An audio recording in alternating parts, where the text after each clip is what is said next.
I was discriminated against all my life because of my golden child sister. Finally, I got my sweet revenge on my wedding day. I faced discrimination my entire life because of my golden child sister, and she even tried to walk down the aisle at my wedding. Finally, I got my revenge. My parents always favored my sister, and it was far from subtle. If she accused me of something, they'd believe her and punish me. But if I accused her, even with undeniable proof, they'd give her a lighter punishment and find a way to scold me too. My birthday cake always had to be her favorite flavor, and my parents pretend they didn't know I hated it. They always bought her more than me and took us where she wanted, even if it was supposed to be about me. My sister grew up spoiled and used me as a punching bag. At first, she mostly ignored me, but things got worse when we were teens. She ended up with no friends, and her behavior deteriorated. Did her friends move away or ditch her because she was mean? I don't know, because we were never close. My parents boasted about her achievements but never mentioned any issues, whereas they constantly highlighted my flaws as teasing material. I only knew she had no friends because we went to the same school, and I noticed she was no longer with people. Meanwhile, I was fairly popular. My sister realized this and suddenly turned me from an occasional punching bag to someone she needed to take down constantly. She started accusing me and my friends of more things. My parents stopped letting me hang out with anyone, with excuses like, "They're not good people according to your sister," or, "Why are you trying to leave us? Why can't you be like your sister and enjoy family time?" What saved me from complete isolation was my extended family. Most of them lived in the same hometown, and I got along well with my cousins despite some age differences. At one gathering, they invited me to something. I don't remember what, and I sadly replied that I wasn't allowed to go anywhere. When asked why, my kid self bluntly said it was because I wasn't allowed to have friends since my sister didn't have any. This got back to the adults, who apparently tore my parents apart later. I was scolded for lying and grounded for a month, but after that, they gave me some leeway, so it was worth it. My sister changed schools. I guess the humiliation of our extended family knowing her social status was too much, so she demanded to switch, and my parents immediately obliged. Even though it cost them more since the school was further away, she made friends at the new school. However, she never went back to mostly ignoring me. Having felt the power to mess with me and being angry that I told the family she had no friends, she never let me go. My life remained difficult. Her friends would come over and bully me, which my parents called light teasing. I never invited friends over because my parents were awful hosts, or my sister would accuse them of stealing, and my parents would believe her. I did become close to my cousins though, as my parents never dared to treat family that way. Then I got my first boyfriend. I didn't want to bring him home, but my parents insisted. At one point we were separated and he came to find me to tell me my sister was flirting with him. She came over in skimpy clothing, batting her eyelashes, and started telling him how bad I was and how good she was. He was irked and ran off to find me. Of course, my sister told my parents a different story, that my boyfriend had tried to flirt with her, but she naturally refused since she couldn't do that to me. Guess who my parents believed? My boyfriend wasn't perfect, but I immediately believed him for a mean reason. Remember, I was a teen suffering from unfair treatment. I was very resentful and moody and hated my sister as much as she hated me. With that disclaimer out of the way, let's talk about looks. I hadn't mentioned them yet because they weren't relevant. My parents were overweight and liked showing love via food, giving more food, buying treats, etc. My sister was also overweight, whereas I was not. I've always been kind of skinny because punishment often included no treats or snacks. Obviously, weight isn't what matters, personality is. But my sister, even then, was already rude and spoiled.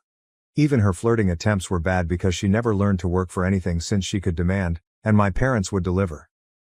Added to that, the fact that she didn't look like some sexy model, even my self-conscious teen self didn't believe my boyfriend would try and cheat on me with her.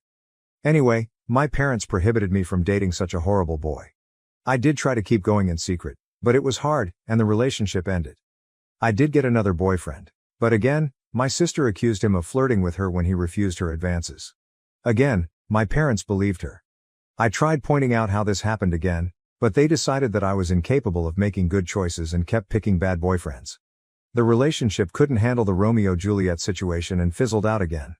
I would eventually get called a slut in high school as I was fine with making out with boys and such but refused to have relationships. Thankfully, it never got back to my sister or parents. My sister did bring one boyfriend home during all this time. He was paraded with pride, and my parents spent every second telling me how good he was and why I couldn't be like my sister and find myself someone like that. Until he stopped showing up and suddenly he was a conniving bastard that tricked my sister. Oh well, and the unequal treatment continued. At this time, she had more spending money, and her curfews were much better than mine. She was free to go anywhere at any time, while I couldn't. If I pointed it out, my parents would say it's because she's older, but when I reached that age, I still didn't have the same treatment she had. And when I pointed it out, they denied they ever said that or claimed it was because I couldn't be trusted like she was, using my sister's accusations against my boyfriends and friends as proof of my bad judgment.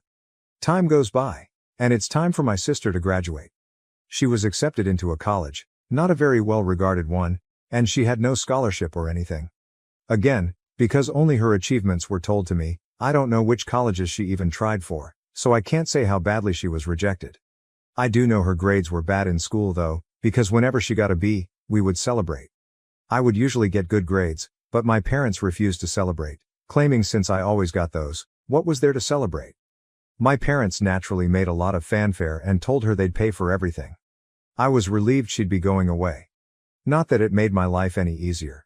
She'd always come home every other weekend and somehow stuff kept missing from my room, or some other issue she'd think of to make my life miserable. My curfews were still strict. Eventually, my mom came to talk to me about my impending graduation. I'm only a year younger than my sister. She told me that since they were paying for my sister's college, they had no money to pay for mine, so it would be better for me to start working immediately after graduation and wait until my sister finished university to see if they could afford something for me. Oh, and if I decided to stay at home, I'd have to pay for all my stuff, part of the bills and rent. I pointed out that I could get student loans. Mom said yes, except no, because they were so caring towards me and I had such bad judgment that they would decide if a college was worth my getting into debt or not. I'm not sure how they'd stop me from getting loans, but I didn't ask. Scholarships weren't mentioned. They had no idea what my grades were anymore and never believed in my capabilities anyway. I didn't bat an eyelid. I simply said okay. My mom clearly didn't expect that and kept prying. Maybe she hoped I'd throw a tantrum so they'd have an excuse to never pay for my college, but I said nothing except that I understood their position, thanked them for caring, and that was that. My dad later tried the same, but I also refused to be emotional. You see, after a whole lifetime of their terrible parenting, I never had any expectations towards my education. I knew they would find an excuse to not pay for mine and make my life miserable. I never believed they would eventually pay if I worked and waited for my sister to graduate. I had been preparing for college for a long time. I could barely go out, my friendships were slim, so I had a lot of time to study. And study I did because I saw college as my only chance to be free.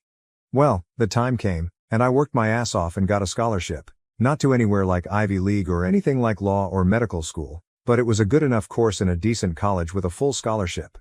Knowing my sister would hate it and try to stop me via my parents, I put my achievement on social media at the same time I told them, even forcing myself to thank them in the post. Now they couldn't forbid me from going as they'd have to explain to the family why not. Initially, they were even a little proud and boasted about it, and then I guess my sister got to them and they changed gears and even asked me if I was sure I wanted to go. They let slip that my sister wasn't doing well in college, and since she was smarter and had better judgment than me, I'd suffer worse. I obviously stuck to my guns.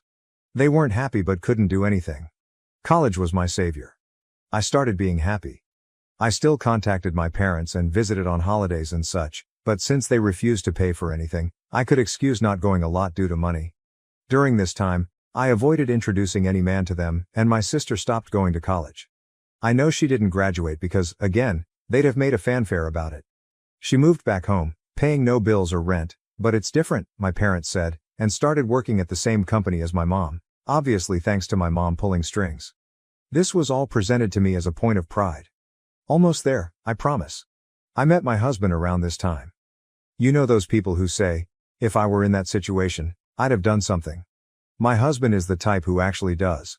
I'm the type who is meek and a doormat in any situation and then can't sleep at night wishing I had done something, had thought of something witty to say, etc.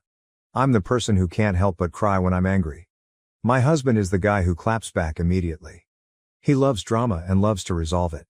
He's the guy that if he doesn't immediately reply to a slight, you better start worrying because he won't forgive and forget, he's just doing something worse for revenge. He's the one who wanted me to post here and wanted to post on a nuclear revenge board too but decided what we did wasn't nuclear. People were baffled that I got together with him, But just because I was incapable of acting like him due to my upbringing, it didn't mean I didn't like it. I love that my husband does what I can't, and he treats people well as long as they do the same to him. When we discussed marriage, we decided we didn't care much about the ceremony due to our budget, as we'd rather spend on a dream trip to Europe for our honeymoon. As for where to do it, since his family was spread out and mine was still mostly concentrated in my hometown, we decided to do it there. We weren't living too far off either, so we could take some long trips during the weekends to manage stuff. Plus, there was some work flexibility, so we could stay in my hometown for a bit too if needed. We sent out the engagement announcement and the save the date for a few months later. At this point, my parents naturally demanded to meet my man. I wanted to grow a spine and refuse, but was having a hard time. The distance had made me think maybe my parents weren't so bad. Well, my husband looked like I had canceled Christmas when I told him I would at least ensure they were never alone with him. See, he had been getting ready for this. He even bought a high-quality recorder he could hide in a pocket to record it all. He was stoked, thinking of all the ways he could refuse my sister's advances, insult her, and then spread the recording of her attempts to my family. So off he went alone and excited to meet them, and came back later euphoric. Babe, you won't believe the awful things they wanted. Babe, we can screw them over so bad. There's so many possibilities. I was confused and wanted to hear the recording, but he smartly told me it was better to listen to him first or else I'd misunderstand him. Well, he went there, and instead of flirting, my parents and my sister sat him down. After some grumbling about not being okay with him, my judgment, etc., they proclaimed they were willing to pay for my wedding on one condition. My sister would walk down the aisle. My parents insisted that my sister would walk down the aisle at my wedding first, in a wedding dress. Their excuse was that it wasn't okay for a younger sister to marry first, so it was only fair if my sister at least had the experience of it, at my venue, with pictures being taken, in the dress, and she'd even have a cake later. My husband will now type his part. Hey, vengeful husband here. Hell hath no fury like a pro-revenge instant karma nuclear revenge lurker when his beloved is scorned. That said, as much as my wife, she's my wife now, paints me as this quick-witted dude, I admit my neurons all but short-circuited when those folks legit suggested that crap like some sort of great gift. Even Troy would rather take in the horse a second time, methinks. Alas, after my brain rebooted, I did have a whole list of insults ready to spew out, but something in my soul whispered in my ear like the devil, string these idiots along.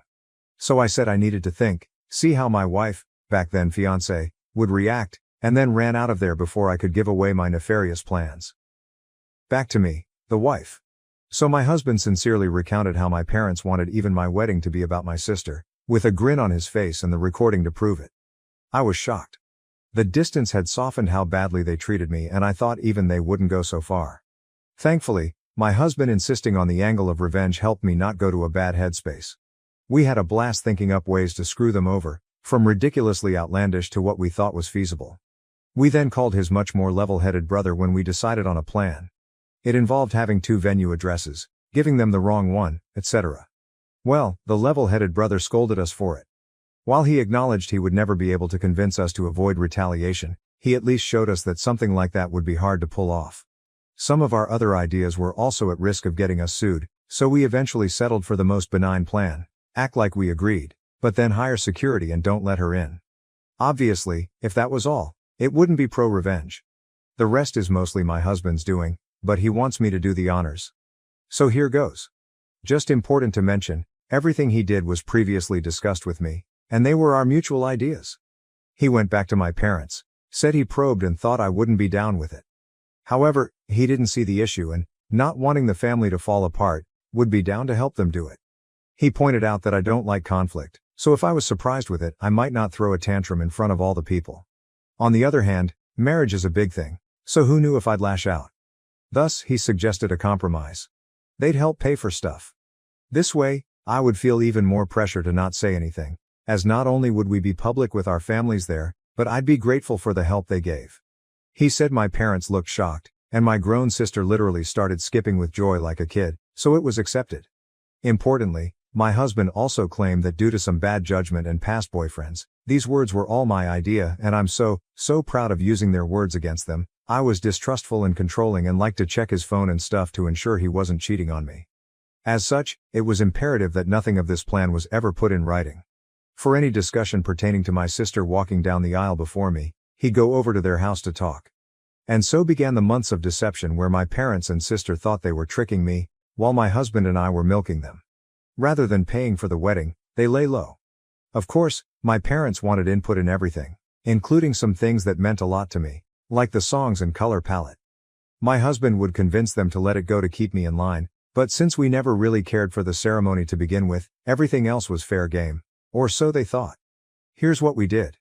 We'd go to check the drink and menu options and then accept the lowest or second lowest priced option. My husband would then secretly take my sister there to try it out and then sigh and say, "It's a pity we don't want to abuse my parents' goodwill, so we won't get the best options." Cue my sister demanding my parents pay for the best. My parents would then tell me not to worry and they'd pay for the most expensive option. The same was done with the photographer and flowers. My husband handed my sister a bouquet of the flowers we wanted and then sadly expressed how I wanted some other tasteless flowers. Cue my parents telling me they wanted us to go with said flowers and they'd pay for it.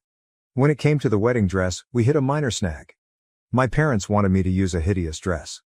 Okay, it wasn't outright hideous, but it wasn't my style and wouldn't look good on me.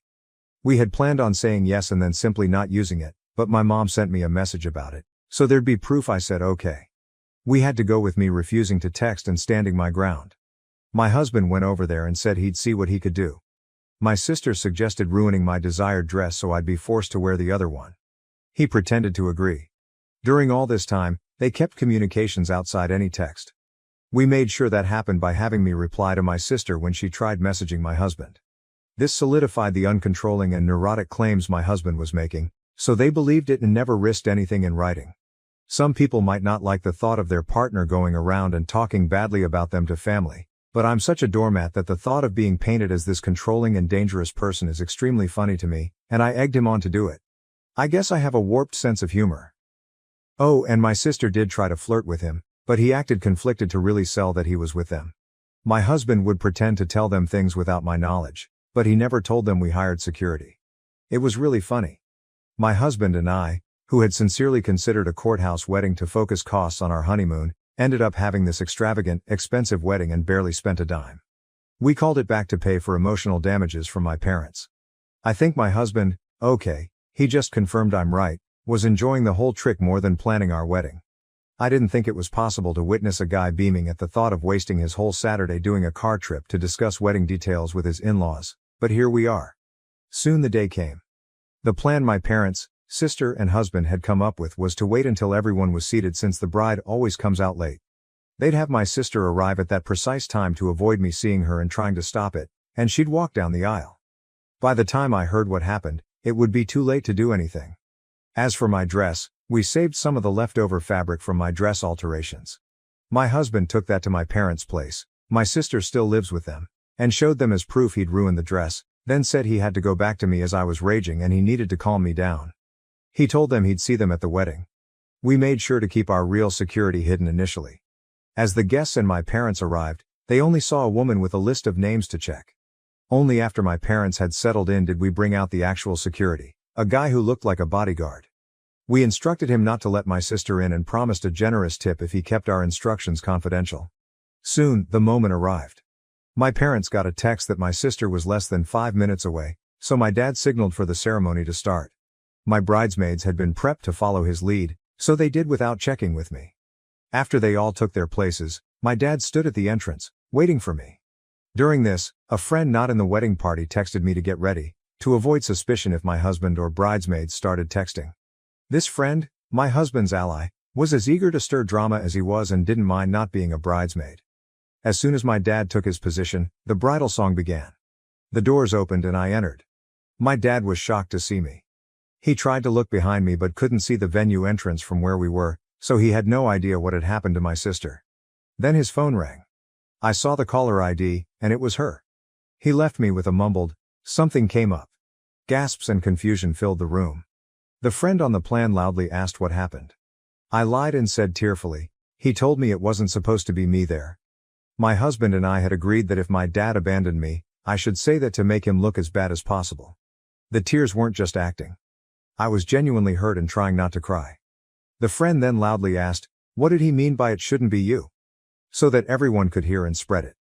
Then she said, "I will go and check," and ran off. We planned this so she could create chaos with the security and prevent my dad from returning to stop the ceremony. Eventually, my mom also left. At this point, my husband's dad quickly ran over and took my arm. He'd been forewarned he might need to. His desperate run to me made me smile. I walked down the aisle to whispers as people discussed what had happened. Some left to check as well. When I reached my husband, all was well. He comforted me, joking that my sad face was so real I deserved an Oscar, and reassured me he'd deal with my parents for what they did. We got married without any further issues. My parents didn't come back. I noticed a lot of people leaving and returning during the party, but no one dared tell me what was happening. Someone whispered in my husband's ear and he went out. He returned later with a thunderous expression but whispered to me that he needed to go hide before he broke character and started smiling. It worked. Here's the summary from friends, family, the security guy and my husband that I got afterwards. My sister arrived in a wedding dress. The security refused to let her in as we had agreed. He told her she must be at the wrong venue because there was already a bride. Yes, we tipped him very well as promised. My dad tried threatening him with the police, claiming he'd never heard of him, so he couldn't be working there. The security agreed to call the police since he was hired by us and was just doing his job. My dad realized it would be too late and tried to demand that he let my sister in. At this point, the friend came over, started shouting and insulting my sister, and asking what was going on, basically stalling. My mom soon arrived, followed by others. By then, the wedding plan was ruined. All my parents could do now was damage control, as everyone who learned about it was horrified they'd try to pull it off. People started screaming and berating them. The three naturally said it wasn't a secret and blamed my husband. When he was called over, my husband put on his best confused look and denied everything. To quote him, "Gaslight, gatekeeper, girl boss, LOL." He denied ever agreeing to such a ridiculous plan. When they insisted he demanded proof, and of course, they couldn't provide any. All the text exchanges they could show were about normal wedding decisions. My sister was scream-crying and apparently sat on the floor kicking her legs like a child. My dad looked like he wanted to hit my husband, but security and other people held him back. Naturally, they claimed they had no proof because my husband told them not to text. My husband laughed and said, "Wow, how convenient, huh?" Then he repeated, "Why would I ever agree to something so messed up?" He ripped into them about being terrible parents and said he wasn't going to let their stupid plans and lies ruin his wedding, then went back to me. No one believed them. The venue had cameras, but they wouldn't show me the recording as it was only for security purposes. However, some people filmed parts of it. Watching my parents and sister get torn apart by everyone who came out to see the drama was delightful.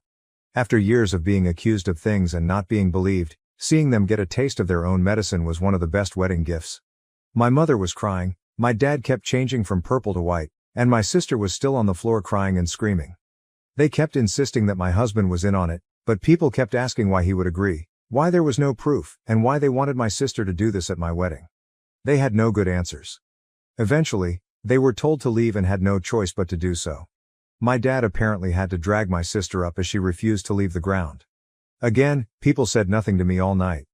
I guess they wanted to spare me, and maybe it's because I was the bride and not just a guest for once, but it did feel like everyone was making an extra effort to be nice, positive, and excited about everything. My husband says all the expensive food and drinks they were eating certainly helped, LOL. We had a blast. My husband kept up the forced angry face for only a short while before breaking out in smiles again.